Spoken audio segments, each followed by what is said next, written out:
anong petsa na, 22 na ngayon, tapos ang presidente pa din, si Bongbong Marcos. Meron pang nalalaman si Belica na merong mga babaliktad daw po. Asan yung bumaliktad?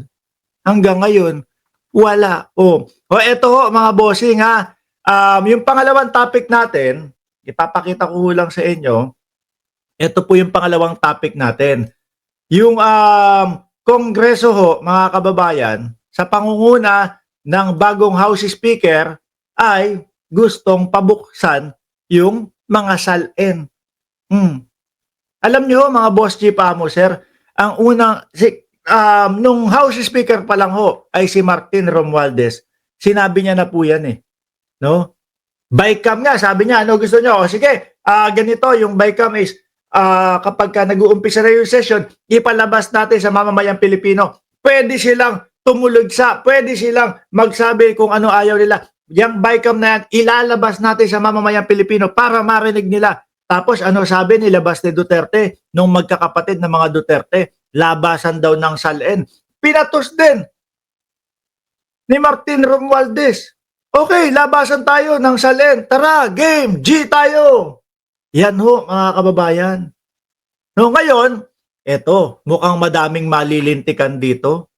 'Di ba, Ginger Cat?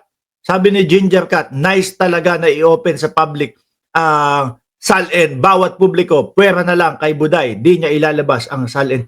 Naku po, yan pa. Matitigas huyaw mga yan pagdating dyan.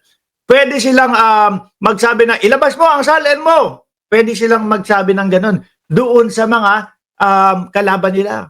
Pero sila, hindi pwedeng sabihan ng ganun kasi hindi nga naman talaga ilalabas. Para mapanumbalik tiwala ng publiko, Boji D, Baksalin, disclosure. Kay Martin Romualdez, nag-umpisa pa lang ho yan. O ngayon, itinutuloy. Naku po si Pulong. Malamang tatanggi yan. Kung hindi ako nagkakamali, correct nyo na lang ho ako. Parang nung kay panahon ng dating Pangulong Duterte, hindi itinuloy ito eh. Kumbaga, ayaw nila ito eh, yung mga ganito. No? Kumbaga, bahala kayo dyan. Takipan tayo. Yung bank account nga ng mga Duterte hanggang ngayon, no, mga kababayan, wala pa din. Kasi kung talaga namang walang pumapasok na pera galing ho doon sa mga illegal, yung bank account na yon, naku po, ang tagal na pong binuksan yan, mga kababayan. Hindi po manggagalaite ang dating Pangulo. Hindi hahawakan yung mic doon sa Kongreso tapos ibabato kay Trillanes, ipapalo kay Trillanes. Hindi. Inilabas niya na yan. Bakit to, mga kababayan? Kung ako, para matapos na to, gigil na gigil huyang mga yan kay Trillanes. Kasi nga, ibinubuko sila. Gigil na gigil mga kababayan, na tipo bang, nakita nyo nga, gusto nang paluin ng mic.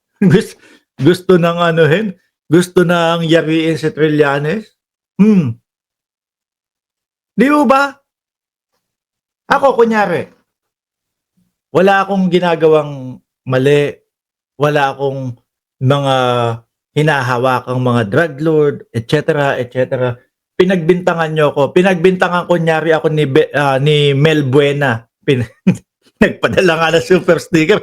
Pagbibintangan ka. Salamat po, Ma'am Mel Buena. Pinagbintangan kunyari ako. Eto po, sige, labas natin. Ayan po Ito na po yung bank account ko. Tapos ito po yung statement niya nasa likod. Lahat po ng naging transaction ko nandiyan na po, no? Tingnan niyo po kung yung mga buwan, taon na sinasabi ni Mel Buena ay may pumasok na 2 billion. Yun ang gustong makita ni Trillanes. Yun ang gustong ipakita ni Trillanes. Pero wala, matigas, ayaw. At sabi nga po nung mga naglalagay ng pera doon po sa bank account na yon ni Sara Duterte, joint account kay dating Pangulong Duterte, active po. Bakit? Nung kasagsagan, kainitan mga kababayan, nilagyan daw nung kaibigan ni Ellen Tordesillas, 500 piso. Pumasok. Sa bangko ho, mga kababayan, sa bangko ho, Kapag ka ganyan, pagka yung kunyari, "Oh, eto de-deposit ko po ito doon sa bank account na ganito, eto po yung pangalan."